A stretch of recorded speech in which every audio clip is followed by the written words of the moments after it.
Welcome, and thank you for your interest in Thorlabs Quantitative Imaging Cytometry, made possible by our patented laser scanning cytometry technology.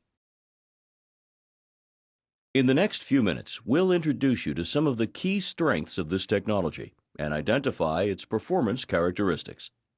We'll compare laser scanning cytometry to other technologies such as flow cytometry and confocal and camera imaging. And we'll describe several key examples of how this technology may be applied to both cell and tissue-based applications.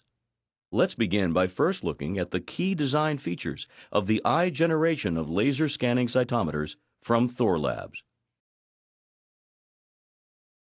The I generation systems use a proprietary electro-optical design and an inverted format, allowing an unmatched variety of sample types to be used for analysis. Up to 4 laser wavelengths chosen from a range of options from 405 to 633 nanometers are used to generate 3 different types of measurements. Laser excited fluorescence of fluorescently labeled samples, laser light scatter to view sample morphology, and laser light absorbance from chromatically labeled specimens. Throughout this presentation, we will show how LSC technology is distinguished from other alternatives. Let us now examine the process of scanning and data generation in detail.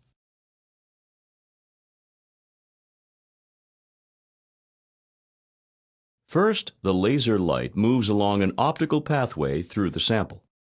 Excited fluorescent light from the sample is then collected and transmitted to up to 4 different photomultiplier tube detectors, or PMTs, each measuring a different color band.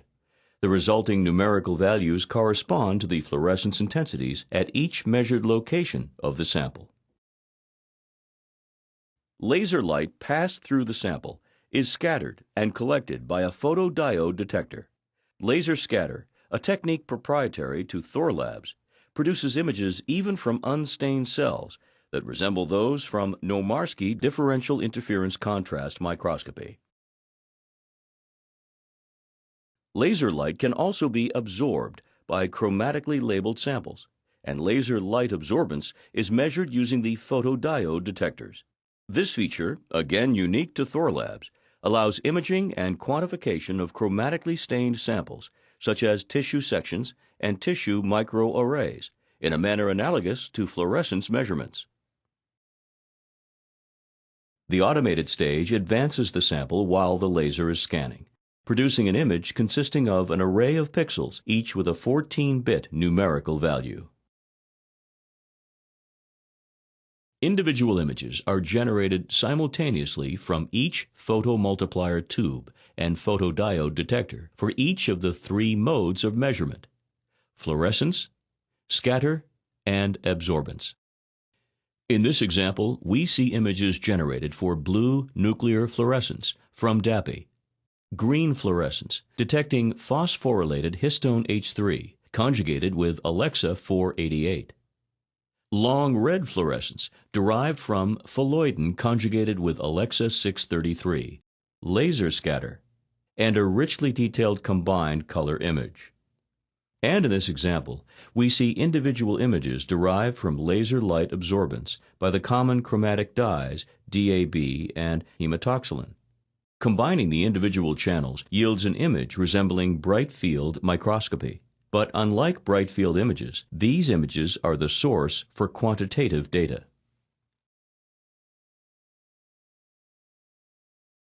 Quantitative data analysis starts with identifying an event, a process similar to thresholding in flow cytometry. Signal levels are derived from the pixel values that make up each image. Those values rising above the threshold value are used to identify discrete events for quantification. Here we show the threshold contour, which is used to identify the event, in red. The area around the event, identified by the blue contours, is sampled to correct for the local background. Multiple segmentation routines are available: nuclear, peripheral to sample a defined area around the nucleus, cytoplasmic, and subnuclear. From the segmented events, a wide variety of quantitative features are calculated, the most fundamental of which are area, integrated signal, max pixel, and peripheral integral. These numerical features are displayed graphically in scattergrams and histograms, allowing the relationships between the various features and between the features and the images to be explored. In cases where the sample is not conducive to establishing boundaries between individual cellular events, such as with confluent adherent cellular samples or tumorous tissue samples, random sampling techniques may be applied. Random sampling elements overlaid on the images are used to generate feature data in a manner analogous to that of event segmentation. Data is reported on a per-area basis. Total fluorescence signal quantification is made possible by the high depth of field that laser scanning provides.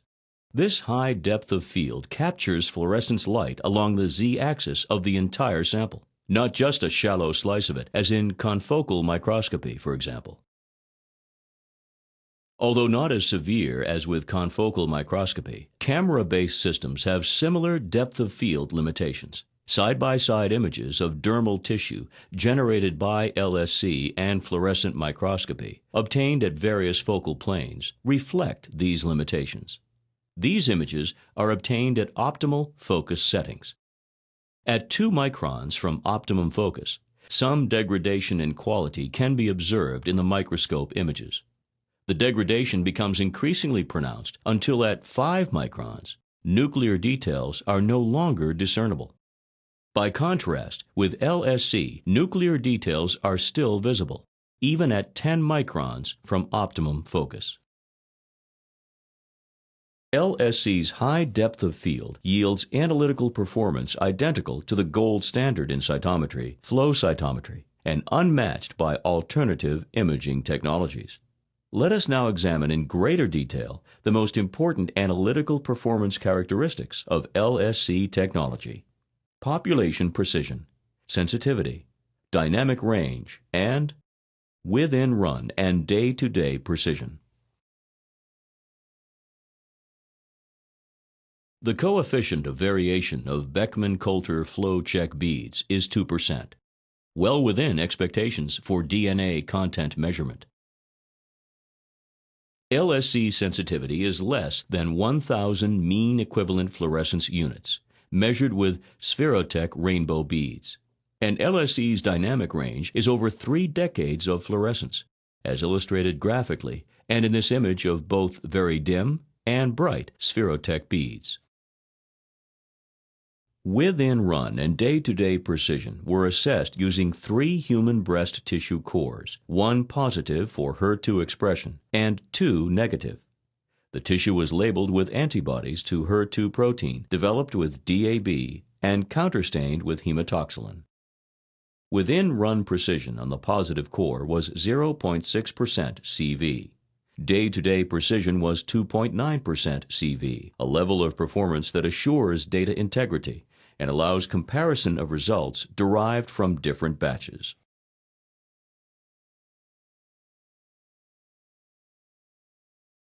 Total signal quantification, leading to excellent analytical performance and the ability to simultaneously analyze chromatically and fluorescently stained samples, are unique characteristics of LSC technology. But other features reflect its unparalleled flexibility as well.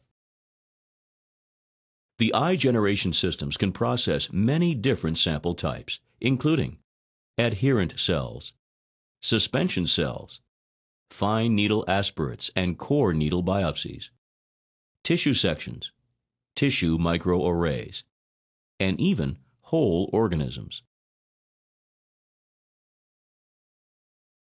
The systems can accommodate microplates from 6 to 384 wells, standard microscope slides, either singly or in batches of 4, chamber slides, and petri dishes.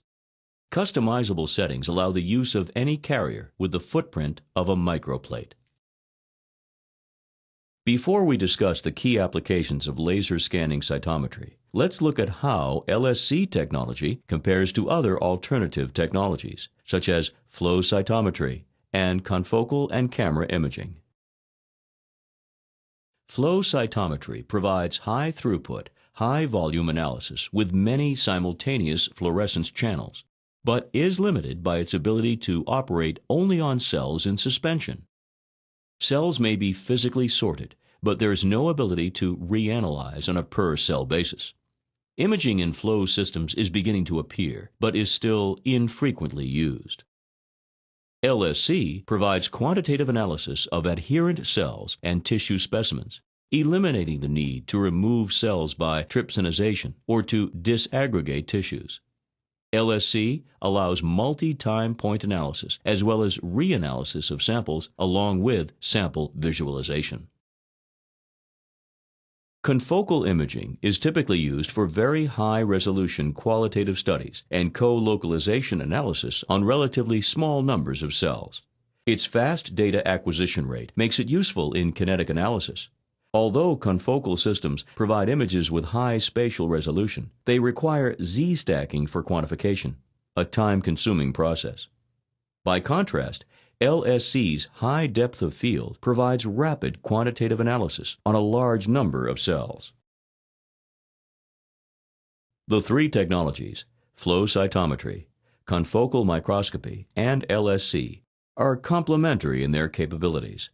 LSC is essential for imaging cytometry and quantitative analysis of adherent cellular and tissue specimens. With camera imaging, arc lamps provide broad spectrum excitation, but their illumination output is often not uniform across the field of view. These systems are typically limited to a combination of a single excitation and emission wavelength at any one time, and use filter wheels to obtain multiple colors of emission in a sequential manner. LSC offers many advantages over traditional camera imaging. With its high depth of field and multiple simultaneous data acquisition channels, LSC offers excellent quantification for both fluorescent and chromatic dye measurements.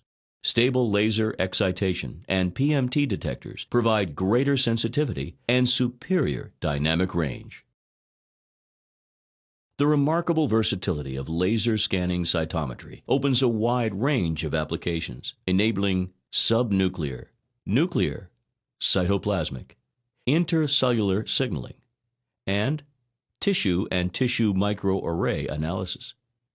It is applicable to basic research, drug development, biomarker discovery, and clinical trials.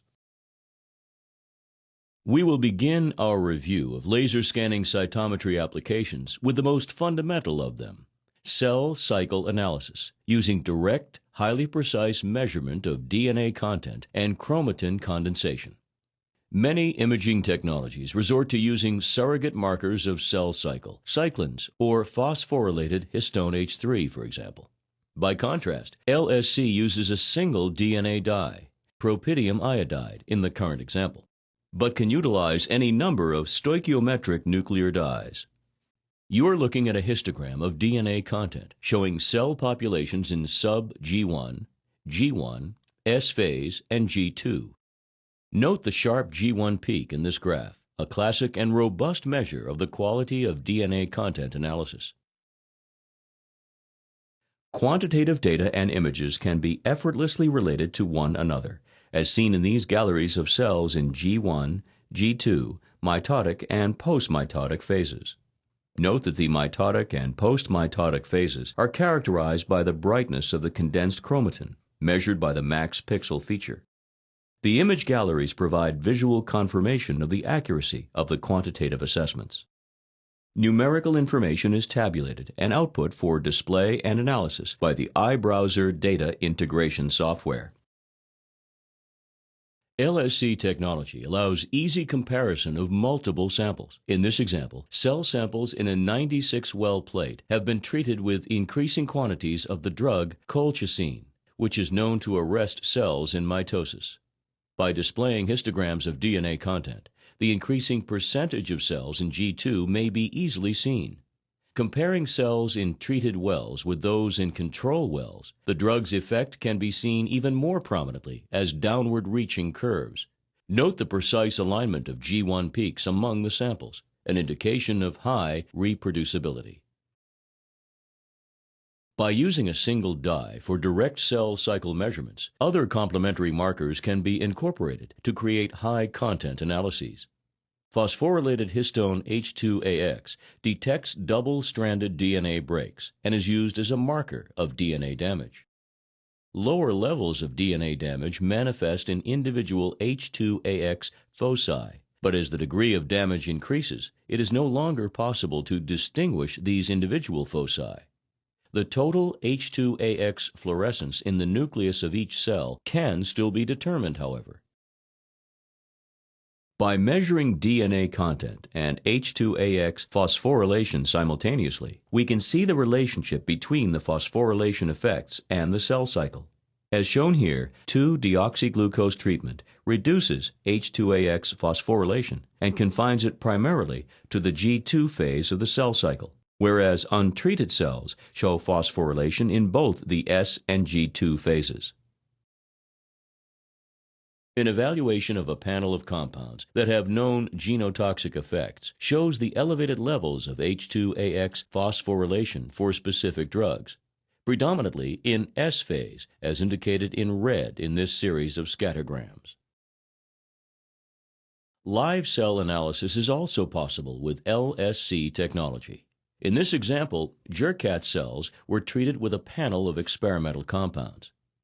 Herxt 33342 was used to determine DNA content, the dye mitoshift to measure mitochondrial membrane potential, Yopro to measure plasma membrane integrity, and propidium iodide to measure nuclear membrane integrity. The iBrowser data integration software displays representative images for each well of the plate, permitting easy visual assessment of the effect of the drugs. Interestingly, some of the drugs, the experimental drugs C, E, and CPT, the positive control, hinder the ability of the cells to form homotypic adhesions, as seen by the number of free cells compared to the number of clumps of cells. Looking at the scattergram display, the effects of varying concentrations of the same two drugs on the cell cycle may be clearly seen. A significant increase in the permeability of the plasma membrane is an indication of apoptosis. Yopro staining is color-coded by intensity. In particular, the drugs C and E showed strong dose-dependent effects. Kolmogorov-Smirnov analysis, available in the iBrowser data integration software, clearly shows the differences in the DNA content of cells in response to the test panel of drugs, reflecting the phase of the cell cycle where the compounds had an effect. We have reviewed some of LSC's most important cell-based applications. We invite you to explore further many more recently published applications to which the technology has been applied. Cell cycle analysis and multiplexed cell cycle analysis, as represented here by the work of the scientists at Cold Spring Harbor Laboratory and Professor Jacoberger at Case Western Reserve University. Various DNA damage, DNA repair, and apoptosis applications for which the technology is excellent. Cell function and viability, in this case applied to islet cell transplantation. Stem cell research, and many more. And now we will turn our attention to automated quantitative tissue analysis. The LSC technology's unique capabilities make it an essential instrument in any tissue analysis laboratory. As an example of a typical tissue workflow, we will look at an analysis of breast tumor tissue sections stained with antibodies to HER2 protein developed with the common chromatic dye DAB and counterstained with hematoxylin. This test is routinely administered on breast cancer patients and is required by the FDA before prescribing Herceptin as a cancer therapy. A typical tissue analysis workflow is user-friendly and easy to perform. First, the tissue slide is placed in a sample carrier, and positioned on the instrument stage. A predefined protocol is opened, consisting of two scanning steps. First, a high-speed scan to produce an overview image of the entire tissue section, followed by a high-resolution scan to analyze the selected areas of interest. Instrument settings are adjusted to accommodate for the staining conditions of the sample. The system finds the optimal focus automatically and begins a high-speed, low-resolution scan, obtaining an overview image of the whole tissue section in just a few minutes. The system may be paused at this time to allow review of the sample morphology or staining, or identification of problem areas like tissue folds, so that those areas can be avoided in the in-depth analysis. Next, regions of interest are identified, either automatically using a predefined set of criteria, or manually by freehand drawing of specific regions of interest for quantification. In this case, an area of tumor is being selected based on the sample's staining patterns and morphological characteristics. Alternatively, the entire tissue area can be scanned. Regions of interest are scanned at high resolution to generate quantitative data. LSC systems offer yet another unique feature: variable resolution scanning.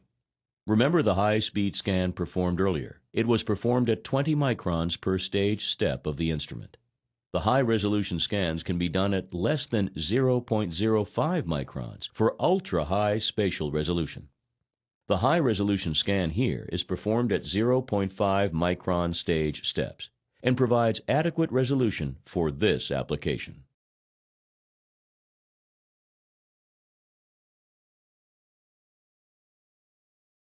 Here we see the high-resolution scan in process.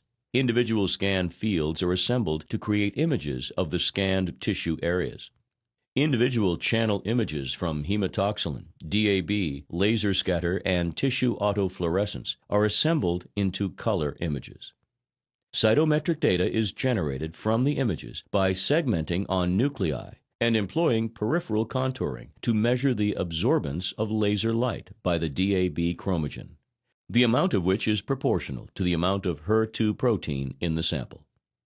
Quantitative data automatically populates the scattergrams and histograms in real time while the scan progresses. Both quantitative data and representative images can be reviewed in real time.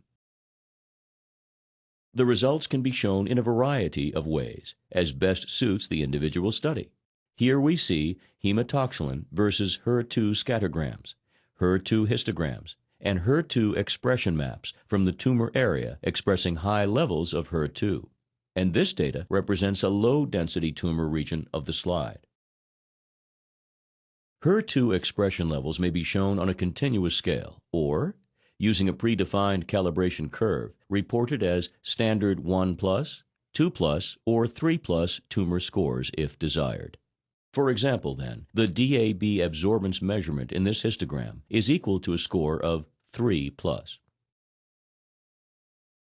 In the era of targeted therapeutics, it is no longer sufficient to simply evaluate the presence of specific biomarkers. Instead, it is necessary to measure the amount of target in order to determine the suitability of a particular therapy and monitor its pharmacodynamic effects. Flow cytometric technologies can be used, but only for studies of cells in suspension. Laser scanning cytometry is an excellent tool for precise and accurate measurement of in situ protein expression in tissue specimens. In this study, we first compared the performance of fluorescent and chromatic dyes for quantification of HER2 protein. Microarrays were constructed from cell lines with known levels of HER2 expression. 3 serial sections of the arrays were stained, one with the standard HERCEP test immunohistochemistry kit, one with HER2 antibodies conjugated with Alexa Fluor 488, and the third with HER2 antibodies conjugated with Alexa Fluor 647. All TMAs were analyzed by laser scanning cytometry. In the chromatically stained array, HER2 expression levels were measured by laser light absorbance. Fluorescence intensity was measured for the Alexa Fluor labeled TMAs. Light absorbance and fluorescence intensity values for each of the core elements were normalized to the value of the core of least expression and plotted. The increasing diameters of the bubbles in this graph correspond with higher expression levels. As shown here, the results from fluorescence detection methods were similar to those obtained from the chromogenic Hercept test method. LSC analysis results were in close agreement with both the known expression levels and those obtained by a pathologist's manual scoring. These results provide evidence that HER2 expression can be accurately and reproducibly quantified by laser scanning cytometry using either fluorescent or chromatic dyes. Taking the next step toward true quantification and standardization, novel peptides that mimic HER2 native antibody binding regions were used as calibrators. 4 different concentrations of these peptides were deposited in duplicate on slides. Cell lines with known expression levels of HER2 were positioned on the same slides, creating standardized conditions for sample preparation. Both the calibrators and cell lines were stained at the same time with antibodies to HER2 developed with DAB. Slides were analyzed by laser scanning cytometry using the previously described HER2 analysis protocol. There was a linear correlation between the laser light absorbance measurements and known HER2 expression levels of the cell lines. A calibration curve was established, relating the peptide spot absorbance levels and peptide concentrations. This recent study opens the opportunity for accurate and precise in situ measurements of HER2 expression levels in patient specimens. A similar approach may be applied to various protein markers. Several more studies illustrate the capabilities of the iGeneration technology for tissue analysis and its unique status as a quantitative tool for pathologists. Recently published papers attest to the versatility of laser scanning cytometry for stem cell research, pharmacodynamic biomarker monitoring in clinical trials, measurement of signaling pathways in fine needle biopsies in solid tumors, histopathology studies in preclinical drug safety, understanding the immune system in situ, and metastasis and rare cell analysis, and many more. Last but not least, we present one of the earliest applications developed on the LSC technology, immunophenotyping. Immunophenotyping, a commonly used application in flow cytometry, allows multiple cell surface markers to be simultaneously characterized on a per-cell basis. Immunophenotyping can be difficult by flow cytometry, however, when only a small number of cells are available. In these cases, LSC analysis is a methodology of choice, as described by Dr. William Getty at Toronto General Hospital. So central to our ability to do more with less has been our ability to do immunophenotyping using quantitative imaging cytometry rather than sacrificing the entire sample for flow. I love flow. I think it's a wonderful technology, but from my point of view, when I have very little stuff hanging on the end of a needle, I part with it very reluctantly. This is the amount of material that we get from one pass. Immunophenotyping by LSC, originally developed by Dr. Richard Klatch of Lake Forest Hospital in Chicago, is based on a custom-made carrier, the Klatch slide. Specimens derived from fine needle aspirates, body fluid, tissue, or blood are introduced into 12 lanes or wells. Cells in each lane are stained with different antibody conjugate combinations, as shown in detail on this schematic diagram. The 12 lanes on the Klatch slide allow more than 20 antigens to be assessed using pairs of FITC and PE conjugated antibodies. Scanning is completed rapidly, employing just one laser. The lymphocytes are gated from other leukocytes based on cell area and CD45 expression. Data for each lane of the Klatch slide is plotted in its own scattergram, dividing the cells into 4 subpopulations. The data is displayed in a manner identical to that used in flow cytometry. LSC technology offers an advantage over flow cytometry. Cell immunophenotype can be linked to cell morphology based on the images generated during analysis. Because the cells are left in situ during LSC analysis, they can be reprocessed afterwards with cytoplasmic, immunological, or genetic markers. In this example, cells have been hybridized with fish probes to specific chromosomes. While flow cytometry remains the standard for peripheral blood immunophenotyping, several independently performed correlation studies have shown that the results produced by LSC are equivalent to flow cytometry. The most recent and comprehensive review, published in the American Journal of Clinical Pathology, revealed complete agreement between flow cytometry and laser scanning cytometry in classification of immunophenotype as reactive versus abnormal. The combination of LSC technology and the Clatch slide allows full panel analysis of samples that cannot be analyzed by other platforms. We asked Dr. Clatch to explain the benefits of the LSC method for his laboratory. The benefits of laser scanning cytometry for the purpose of immunophenotyping in our laboratory are threefold. First, the specimen size requirements are greatly reduced on the order of 90% as compared to flow cytometry. We can routinely analyze peripheral blood specimens as small as even 20 microliters, fine needle aspiration biopsy specimens, cerebrospinal fluid specimens, punch biopsies of skin, and endoscopically obtained GI specimens that would simply be impossible to analyze via flow cytometry. The second principal advantage is the ease of use of the software. Any gating changes or other changes during the analysis are immediately applicable to the whole case.